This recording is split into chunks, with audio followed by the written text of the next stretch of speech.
Good afternoon, or at least it's afternoon for me.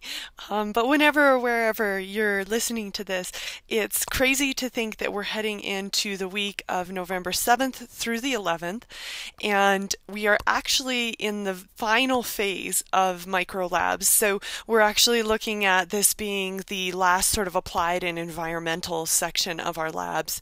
So as strange as that feels, we'll go ahead and jump right in.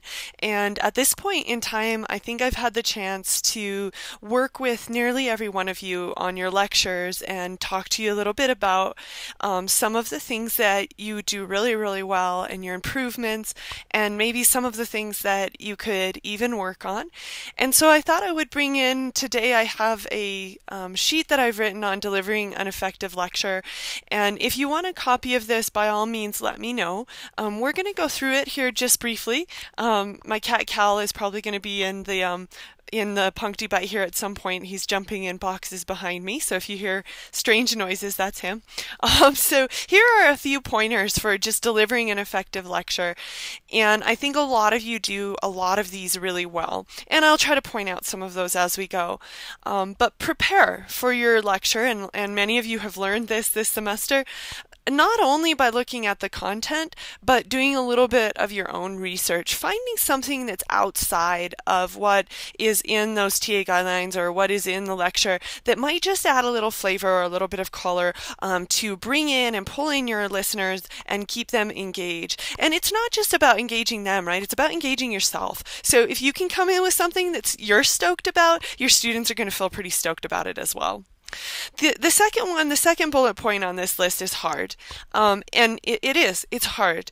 I spend a lot of time, even now, studying for my lectures, and I do memorize them. I memorize them because then that way I don't have the distraction of having to look at my slide and saying, oh yeah, that's what we were talking about here. That is definitely not one of the best ways to lecture. I don't know who I was talking to about that the other day that said their genetics professor did that. And we all know that's not a good way to lecture. Maintain eye contact. That is huge because if you're having a conversation with your students, you're really engaged in a discussion where you're interacting with one another, not just at the level of you delivering the lecture, but them receiving it. If you have that eye contact, they're going to be engaged because they don't want to break that eye contact either. And really, that's helped my memorization, right? Because you don't have to turn around and look at the slide. You can always, occasionally, gesture at a slide for emphasis, but that doesn't mean turning around and staring at the slide, right? We've all been to seminars where the seminar speaker turns around and stares at their slide. Never a good policy. So I find that if I establish eye contact with my students in the room, I can pull each and every one of them into the lecture. They feel like they're having a personal conversation with me, and that's when you're going. I mean, there's probably nothing that I love more than when I look out at a lecture hall of more than 100 students and I can see every single set of eyes. It's like, I don't know, it's just like nothing else. So relate your lecture to something that interests you, something you've seen, something you've done. All of those things will help make a better lecture. Relate your lecture to your students. And this is another hard part. That means getting to know them. So it means getting to know that Josh is interested in evolution. It means getting to know that Rachel is going to PA school, right? It means a lot about learning about your learners. And that is also really hard because it means that you're memorizing more than just their name. Be present in your lecture. So, there's nothing worse than going and attending someone's lecture who is clearly not present, right? Their mind has wandered to last night's date like 10 minutes ago, and you're like, how can I be engaged in something in which they're not engaged? That is definitely not an easy thing for a learner to do, and they shouldn't have to do that. Pay attention to the vibes that you get from your students. I find that they tell me when they're overwhelmed. I find that they tell me when they're confused just by looking at them. They give me that vibe. And if you can connect with that and you can back off and say, wait, clearly you guys look confused. Let's see what we can do. Or even if it's something like you're assigning an assignment and they look overwhelmed because they've got so much to do, you can back off from that assignment and say, shall we push that date back? Because those things will allow you to keep an active class where the stress is not the paramount issue, it's actually the learning. So some of you do have nervous behaviors, right? That is, I know that it's sometimes very tempting to want to hold on to the side of the bench, and you want to pull yourself back and forth on the side of the bench, and that can be very distracting to those who are trying to listen to what you're saying, but sometimes if your emotions are very extreme, it's hard to do that. And some of you do tend to hug the overhead for a little bit of security, and you want to try to pull back from that, step away, walk around during your lecture. All of those things can help a lot as far as not distracting and being engaged to your students. So slow down. Most of you have gotten to the point where you do this really well. I haven't heard a lot of rapid fire lectures, although sometimes we know, and the students will tell us about this too, if you do maintain high eye contact, they'll show you whether or not they're being able to keep up with your lecture. So as long as you're looking at them, you can usually tell.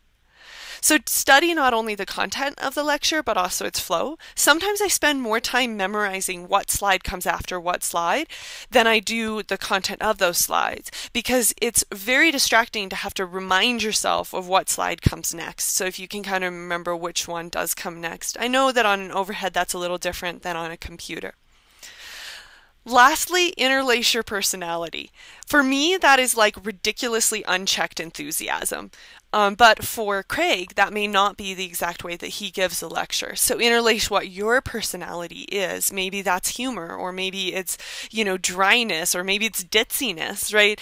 Anything that interlaces your personality will help your students learn. It will invest them and engage them, and certainly won't be a lost cause. So all of these things are helpful, and please let me know if you want a list of these. I have this handout, very easy for me to email to you.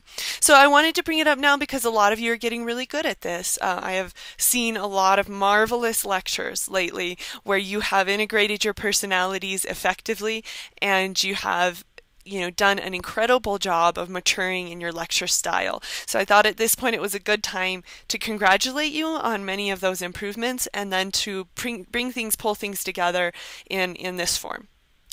Okay, that being said, we have to do some markup on our schedule for this week. So many of you are aware that we have some cancellations.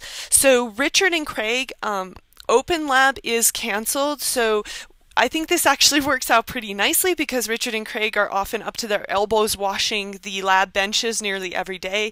And so for Richard and Craig, this is nice for them to have a break on this Friday. I will be attending, as well as Marielle, an assessment academy meeting, and John will be there too. So we just simply can't man the open lab. So begin working with your students very early on to try to find alternatives to make-up labs, having them attend alternative labs and what have you for this week only. Next week we'll be back at it. With Kelsey and Leslie Laura being in Open Lab on the 18th.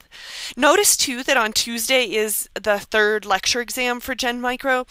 This is going to be a rough day because not only are we going to be trying to give that difficult immunology lecture, but we're also going to be trying to get students started on the exam.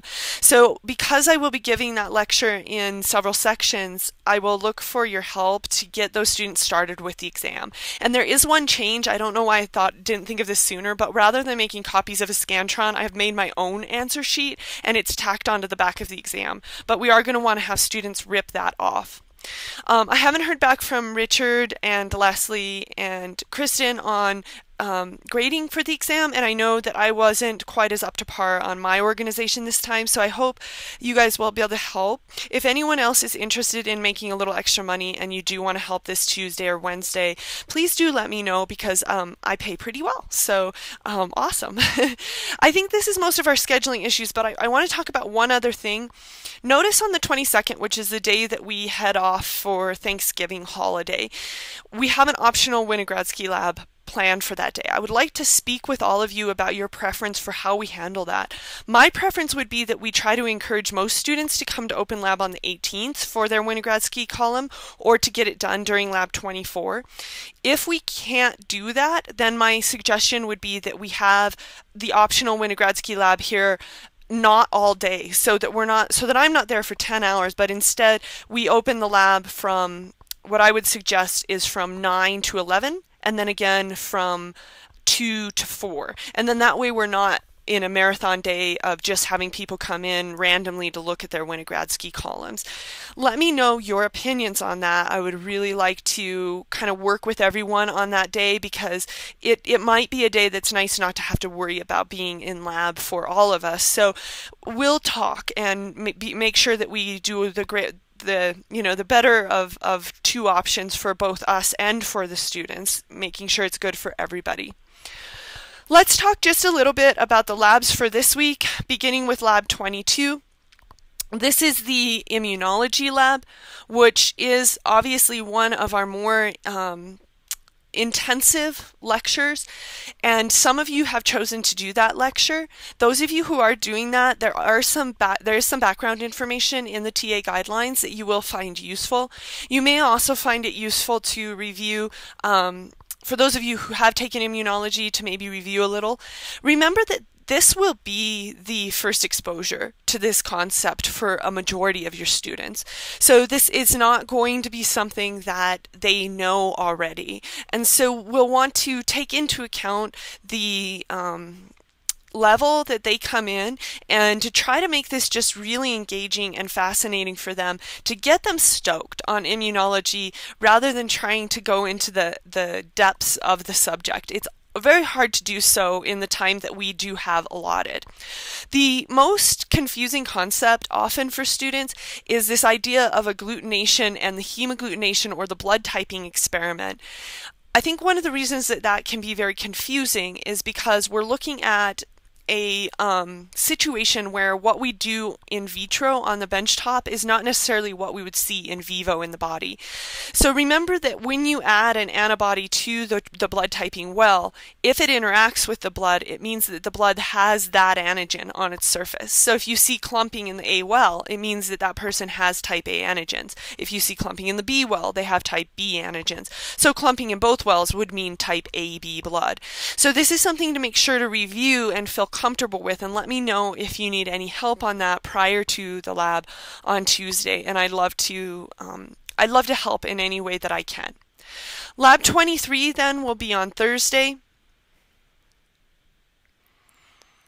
And for today, please be sure you understand how to set up that membrane filtration apparatus. This is by far the lab that we have the most spills. And I know after the other day in Marielle and Sarah's lab, it's hard to realize that we could have more spills, but I promised that we could. So I think a big part of that is being organized with how we demo to them the use of that membrane filtration apparatus, making sure that they are noting how that goes together, that they're being careful, maybe that we express that this is a high-risk lab so that that we don't have wastewater treatment plant influence spraying all over the lab, as fun as that sounds. We don't necessarily want to have to deal with that on Thursday. So be certain that you maybe watch Virtual Edge for that, so that you know how to set up the membrane filtration apparatus and that you feel comfortable with that. So the other experiments are not so difficult.